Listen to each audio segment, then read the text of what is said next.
안녕하세요. 구명모 법무사입니다. 개인회생은 신청만 했다고 해서 바로 끝나는 것이 아니죠.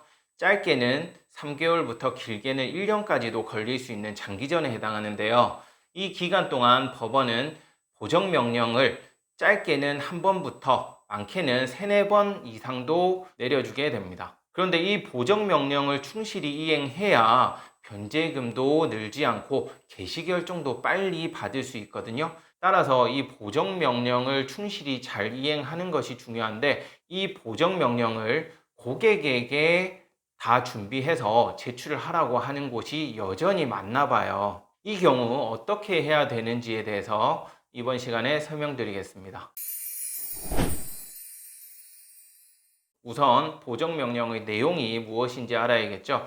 보정명령이라는 것은 법원에서 개인회생 신청 서류를 검토한 후에 추가적으로 보완할 자료가 있다거나 추가적인 소명이 필요한 경우에 이에 관한 자료를 제출하거나 소명을 요구하는 절차를 말하는데요. 따라서 내용은 상당히 다양합니다. 단순히 서류가 미비된 거라면 그 미비된 서류만 제출을 하면 끝나는 거지만, 가장 흔하게 문제되는 부분이 대출금 사용처에 대해서 도표로 작성해서 제출하라는 부분인데요. 그 이유는 대출금의 사용처가 상당히 중요하기 때문이죠. 대출금 사용처에 따라서 변제금에 상당히 큰 영향이 있기 때문에 이 대출금 사용처를 도표로 정확하게 작성해서 법원에 제출하는 것이 상당히 중요합니다. 법원마다 내용은 조금씩 차이는 있지만 적게는 통장거래 내역상에 10만 원 이상의 사용처에 대해서 소명하도록 하는 곳도 있고, 많게는 100만 원 이상의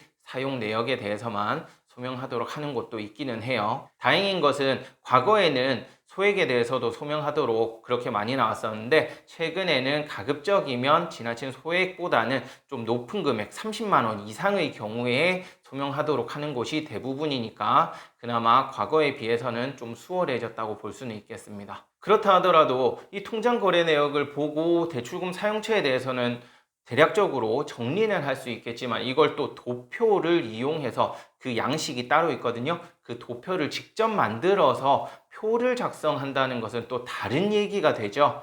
왜냐하면 이 엑셀이나 한글 워드 작성에 익숙치 않은 경우에는 그 도표 작성 자체가 어려울 수 있고요. 그리고 본인의 기억이 정확하지 않아서 이 돈을 어디에 썼는지가 명확하지 않은 경우도 흔하게 있습니다. 이 경우에는 대리인 사무실과 상의를 해서 대리인 사무실에서 적절하게 대응을 해줘야 되는데요. 그런 것 없이 단순히 보정명령의 내용을 그대로 고객에게 알려주고 그대로 준비해서 나에게 달라, 이런 식으로 보정명령을 처리하는 사무실이 있다는 것은 제가 생각했을 때는 좀 문제가 있다고 볼 수밖에 없는데요. 저에게도 이와 관련해서 상담 전화가 꾸준히 있습니다.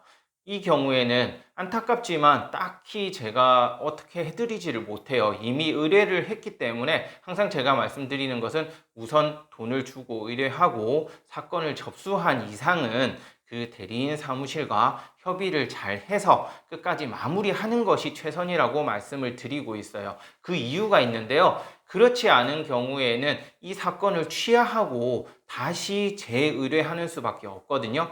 그 경우 결국에는 그 피해가 고스란히 고객에게 전가될 수밖에 없어요. 비용은 이중으로 들 수밖에 없고 시간 또한 추가로 들 수밖에 없기 때문에 결국에는 고객만 피해를 보게 되는 거죠. 따라서 최선은 현재 이 대리인과는 전혀 신뢰관계가 형성이 될 수 없는 상태에 빠졌다 하더라도 어쨌든 사건을 진행 중이라면 어떻게든 대리인과 잘 협의를 해서 그 보정명령을 충실히 잘 이행하는 것이 가장 최선이고요. 그렇다 하더라도 도저히 대리인 사무실에서 적극적으로 그 사건 처리를 해주지 않고 고객에게 계속 전가한다. 그 경우에는 신속하게 사건을 취소하고 새로 의뢰하는 수밖에 없다고 하겠습니다. 그러면 이 보정명령을 고객에게 전가하는 것이 맞는가? 당연히 많은 돈을 주고 사건을 의뢰했는데 이 보정명령을 고객이 직접 할 것 같으면 뭐 하려고 돈을 주고 의뢰했겠어요? 당연히 대리인 사무실에서 주도적으로 그 보정을 포함한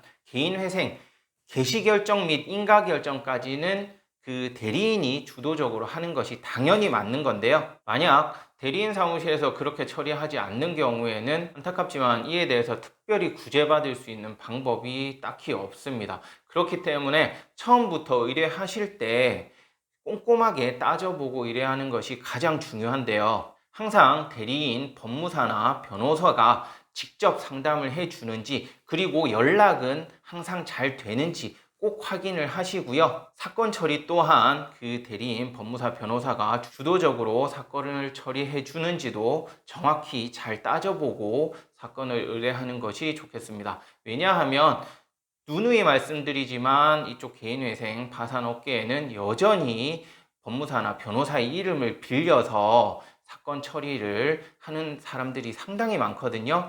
그 경우에는 결국에 사건이 제대로 처리되지 않는 그런 문제가 발생하면 누구도 책임을 져줄 수 없기 때문에 가급적이면 꼼꼼하게 따져보고 사건 의뢰를 하는 것이 최선이라고 말씀드릴 수 있겠네요. 유튜브에 나온다고 해서 무조건 그 사람이 사건을 진행하는 것도 아니라는 제가 얘기도 여러 번 들었거든요. 그러니까 항상 잘 따져보시고 사건 의뢰하시길 바랍니다. 네, 끝까지 시청해 주셔서 감사하고요. 구독, 신청, 좋아요도 부탁드리겠습니다. 고맙습니다.